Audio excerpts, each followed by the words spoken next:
Meaning of deadlocked.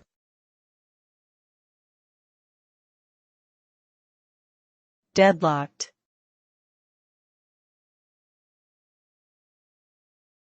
Deadlocked.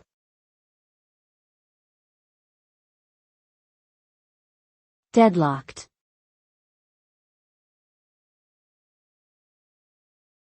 Deadlocked.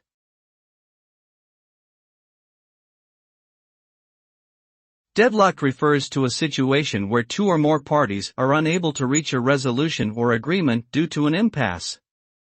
It can happen in various settings, such as negotiations, legal disputes, or political discussions.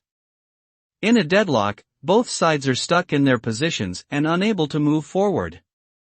This often leads to a delay or complete failure to achieve the intended outcome. The longer the deadlock persists, the more difficult it becomes to find a solution. Ultimately, the result of a deadlock is often frustration and disappointment for all parties involved.